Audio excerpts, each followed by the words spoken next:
बिस्मिल्लाहिर्रहमानिर्रहीम। अस्सलाम वालेकुम मेरे दोस्तों, कैसे हैं आप सब। उम्मीद करता हूं कि आप सब खैरियत से होंगे। आज मैं अपने दोस्तों के लिए एक दिलचस्प और नई वीडियो लेके आया हूं, क्योंकि दोस्तों आजकल ये फॉल्ट आ रहा है। बारिशों का मौसम चल रहा है तो उसमें ये होता है कि इसमें नए नए फॉल्ट आ जाते हैं। ये दोस्तों मेरे पास आया है इनवर्क्स का सोलर इन्वर्टर। ये दोस्तों रॉक्स मॉडल है और 1.2 किलोवाट का है। और इसमें फ़ॉल्ट क्या है दोस्तों, इसमें फ़ॉल्ट सोलर इन्वर्टर का आया है। एमपीपीटी सोलर इन्वर्टर मैं आपको दिखाता हूँ, इसके साथ सोलर अटैच करता हूँ और ये आउटपुट ठीक दे रहा है, इनपुट भी और हर चीज़, ये चार्जिंग भी कर रहा है। लेकिन अब मैं आपको दिखाने वाला हूँ जो फ़ॉल्ट है। ये कुछ दोस्तों के पास आएगा ऐसा फ़ॉल्ट, तो अगर ऐसा फ़ॉल्ट आए तो यहाँ से देख के बआसानी निकाल सकते हैं फ़ॉल्ट। ये देखिए दोस्तों, इसमें पीवी अटैच हो चुका है और पीवी के वोल्टेज मैं आपको चेक करवा देता हूँ। यहाँ पे देखें 46 वोल्ट जो है पीवी के इनपुट आ रहे हैं और साथ में मैं अब आपको चेक करवाता हूँ पीवी के एम्पेयर और वाटेज। ये देखें, इसने शो करवाना शुरू कर दिया कि यार ये चार्जिंग कर रहा है बैटरी को, लेकिन 6 वाट, ये 2 वाट, 3 वाट, 9 वाट, ये बस इतने ही देता रहेगा, इससे ऊपर नहीं जाएगा। ये जो शो करवा रहा है ना दोस्तों, इससे ऊपर नहीं जाता ये। और अगर मैं आपको इसके वोल्टेज दोबारा शो करवाऊँ तो उतने के उतने ही वोल्टेज रहेंगे, 46 वोल्टेज। तो एम्पेयर ज़ीरो है इसका, कोई बैटरी को एम्पेयर नहीं दे रहा और कोई चीज़ आगे जो है ये सोलर से नहीं बना रहा। सिर्फ़ और सिर्फ ये देखें, ये शो करवा रहा है मीटर पे कि बैटरी चार्ज कर रहा है, लेकिन पीवी से कोई एम्पेयर नहीं बना रहा, 0 एम्पेयर बना रहा है।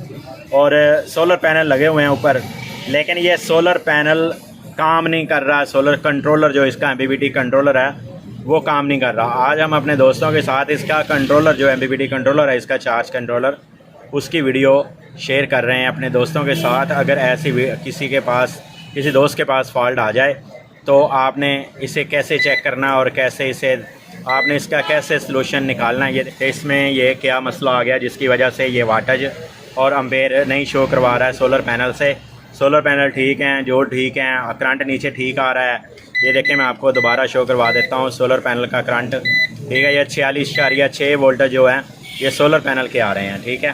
तो चलिए दोस्तों इसे ओपन करते हैं। तो मैंने इसका बोर्ड जो है ओपन कर लिया और कुछ ऐसा आपको इसका बोर्ड देखने में मिलेगा। और अब मैं आपको दिखाता जाऊं जो इसका सोलर चार्ज कंट्रोलर होता है, जिस साइड पे हमारा मसला आया हुआ है वो मैं आपको दिखा देता हूं। ये दोस्तों सोलर चार्ज कंट्रोलर की एफएटीज़ लगी हुई हैं और इसके नीचे ही जो दूसरी साइड पे भी लगी होंगी। और ये देखें दोस्तों, ये लगी हुई हैं एफएटीज़ और मैं आपको जूम के साथ दिखाता जाऊँ। एक एक टांग जो है इनकी वो देखें, वो डिस्टर्ब हुई है। देखें ये जली हुई हैं एफएटीज़। ये डाइवर्ट जो लगे हुए हैं ना दोस्तों, 30L 200 CT, इनकी दरमियान वाले पॉइंट जो हैं वो जले हुए हैं। तो मैं आपको दूसरी साइड से भी दिखा देता हूँ। अच्छा है, मैं इसमें एक और चीज़ भी बताता जाऊँ आप दोस्तों को कि कुछ दोस्त हैं यहाँ पे डाइवर्ट निकालेंगे और इसमें एफएटीज़ डाल देंगे, तो ये दोस्तों चलने वाला नहीं है। जितनी देर तक जो चीज़ इसमें जली होगी, और इसमें डाइवर्ट भी लगे हुए हैं और एफटीज़ भी लगी हुई हैं और साथ में जो रेजिस्टेंस से लगी हुई हैं वो भी मैं आपके साथ शेयर कर देता हूँ। ये देखें, इसमें एफटीज़ ज़ीनर 4.7 ओम की रेजिस्टेंस हैं और एसएमडी ट्रांसटर NPN, ठीक है। और साथ में डाइवर्ट लगे हुए हैं और साथ में जो एसएमडी रेजिस्टेंस लगी हुई है। दोस्तों जिस वक्त ये यहाँ से बहुत डिस्टर्ब होता है ना और हमें रेजिस्टेंस से नहीं मिलती, ये जिस वक्त ये बर्न हो जाती हैं और ट्रांसटर बर्न हो जाते हैं, तो हमें फिर इसकी कदर का पता चलता है यार अब कहीं से ना हमें या तो डायग्राम मिल जाए, तो या फिर ये रजिस्टेंसों का नंबर मिल जाए ना, तो फिर ये हमारा मसला हल होगा, वरना मसला हल नहीं होने वाला। तो ये देखें, मैं आपको जूम करके हर एक रजिस्टेंस का नंबर वाज़ेह क्लियर दिखा रहा हूँ, ठीक है। 3150 लगा हुआ है इसके ऊपर और साथ में एसएमडी ट्रांजिस्टर का, ज़ीनर का, हर चीज़ जो है ये अब वाज़ेह नज़र आ रही है। क्योंकि दोस्तों कंट्रोलर का फॉल्ट तो आता ही रहता है, लेकिन आपके पास अब डायग्राम का डायग्राम है और साथ में ये देखें कंट्रोलर का, और साथ में रेजिस्टेंस से जो भी लगी हुई हैं इसके ऊपर वो आपके सामने आ गई। चलिए दोस्तों, इसके जो अब जले हुए हैं ये वाले डाइवर्ट लगे हुए थे इसके, मैं वो निकालता हूँ नीचे से। ये वाले 2 लगे हुए हैं, तो ये निकाल के देखते हैं कि आगे से एफटी कोई शॉर्ट तो नहीं है या डाइवर्ट का मसला बना, या एफटी का भी साथ में मसला है।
दोस्तों इसके डाइवर्ट इंस्टॉल करने के बाद मैं आपको दिखाता जाऊं कि यहाँ पे जो ऑटो कपलर लगा हुआ है 3150, तो उसकी जो 5 नंबर पिन है और 8 नंबर पिन है वो शॉर्टेज आ रही है, इसमें शॉर्टेज आ रही है। ये दोस्तों देखें, ये मीटर डायरेक्ट की रीडिंग दे रहा है, ये शॉर्टेज की रीडिंग दे रहा है। तो ये दोस्तों यहाँ पे वोल्टेज आते हैं माइनस प्लस, तो जितनी देर तक ये शॉर्टेज ख़त्म नहीं होगी ना तो ये कंट्रोलर भी नहीं स्टार्ट होना, क्योंकि इसकी आ रही है शॉर्टेज। तो ये देखें इसमें शॉर्टेज आ रही है, ये जितनी देर तक दोस्तों ये शॉर्टेज ख़त्म नहीं होगी उतनी देर तक ये कंट्रोलर नहीं स्टार्ट होना इसका। इसमें दो चीज़ें अब हैं कि एक तो ये है कि ये डाइवर्ट भी लगा हुआ है, इसके करंट के ऊपर ये वाला जीनर लगा हुआ है, ठीक है। एक तो या तो ये देखें ये जीनर डायरेक्ट की रीडिंग दे रहा है, 00 की रीडिंग दे रहा है, ये भी इसके ऊपर जाता है, या हमें ये ऑटो कपलर निकालना पड़ेगा या फिर ये जीनर निकालना पड़ेगा, दोनों में से एक चीज़ निकालनी पड़ेगी। तो पहले हम निकालते हैं ये वाला ऑटो कपलर, जीनर निकालते हैं दोस्तों। जीनर निकाल के ये टेस्ट करते हैं ये कितने वोल्ट का है और ये डायरेक्ट की रीडिंग क्यों दे रहा है, ये भी आपके सामने आ जाएगा, दे रहा है या नहीं दे रहा, क्योंकि एक साइड ओपन करेंगे दोस्तों तो हमें पता चल जाएगा कि ये डायरेक्ट की रीडिंग दे रहा है।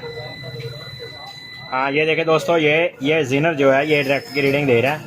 अब जो ऑटो कपलर है ये नहीं दे रहा, देखें ये ऑटो कपलर जो है ये डायरेक्ट की रीडिंग अब नहीं दे रहा। तो हम मैक्सिमम यहाँ पे वोल्टेज चेक करेंगे कि हमारे कितने वोल्टेज यहाँ पे तकरीबन 14 से 15 वोल्ट बनने चाहिए। तो दोस्तों हम यहाँ पे 15 वोल्ट का एक जीनर लगाते हैं। तो ये जीनर जो है ना ये भी जला हुआ था, तो मैं इसे निकाल देता हूँ जीनर को भी। तो इसका दोस्तों ये है कि मुझे पता नहीं है कि कितने वोल्टेज का है, मैक्सिमम यहाँ पे वोल्ट चेक करेंगे, 14 से 15 वोल्ट बनने चाहिए। तो अगर 15 वोल्ट बन रहे हैं तो 15 वोल्ट का होगा, 18 वोल्ट का लगा सकते हैं यहाँ पे, 15 या 18 का। तो मैं इसमें जीनर देखता हूँ अब कौन सा लगाना है, फिर नेक्स्ट वीडियो आपसे शेयर करूँगा। दोस्तों इसमें यह था कि मेरे पास सेम टू सेम ऐसा डाइवर्ट नहीं था SMD, तो अब जो मेरे पास डाइवर्ट है वो ऐसा था कुछ। तो मैंने यहाँ पे क्योंकि 13 वोल्टेज बन रहे थे तो मैंने यहाँ पे लगा दिया दोस्तों 18 वोल्टेज का जीनर। आप यहाँ पे 15 वोल्ट का भी लगा सकते हो और 18 वोल्ट का भी लगा सकते हो। तो दोस्तों मैंने 18 वोल्ट का जीनर लगा दिया इसे। अब इसे मैं सीधा करता हूँ और सीधा करके इसे ऑन करके आप देखते हैं कि अब किस पोजीशन पे ये जा चुका है। अब इसके जो ये वोल्टेज हैं ये बन चुके हैं ये वाले, तो अब देखते हैं ये किस पोजीशन पे जाता है। दोस्तों अब बारी आ चुकी है इसे टेस्ट करने की। तो मैंने इसे PV सोलर जो है वो अटैच कर दिया है। ये कुछ देर बाद दोस्तों जो है PV के आइकॉन शो करवाता है। ये देखें अब इसने आइकॉन शो करवा दिया PV का, और साथ में अब देखते हैं कि इसने कितने वोल्टेज अब ये शो करवा रहा है PV के, क्योंकि दोस्तों जैसे जैसे शाम हो रही है वोल्टेज कम हो रहे हैं। तो ये देखें अब ये वैसे ही चार्जिंग करना इसने शुरू कर दिया। ये देखें दोस्तों, ये देखें 27 वाट, ये वाटेज अब बढ़ने शुरू हो चुके हैं। और साथ में अगर मैं आपको बताता जाऊं कि इसके जो अम्पेयर हैं, तो ये देखें अम्पेयर 11 अम्पेयर पे ये चार्जिंग कर रहा है बैटरी को। ये 60 वाट 70 वाट जो है अब ये देखें आखिरी सेल शो करवा रहा है, बैटरी का चार्ज कर रहा है। तो माशाल्लाह से हम कामयाब हो चुके हैं इसमें, चार्ज कंट्रोलर ओके करने में कामयाब हो चुके हैं। और जो चीज़ें दोस्तों इसमें से डेड थी वो मैं आपको दिखा देता हूँ। ये देखें ये 2 डाइवर्ट थे और साथ में ये एक जीनर लगा हुआ था, ये वाला SMD, तो ये भी मैंने रिप्लेस किया और माशाल्लाह से हम कामयाब हो चुके हैं। दोस्तों ऐसी अच्छी वीडियो देखने के लिए हमारे चैनल का विज़िट करें, आपको इंशाल्लाह ऐसी अच्छी वीडियो और दोस्तों नेक्स्ट वीडियो के लिए आपसे इजाज़त चाहता हूँ। आपका दोस्त मोहम्मद अकरम। अल्लाह हाफिज़।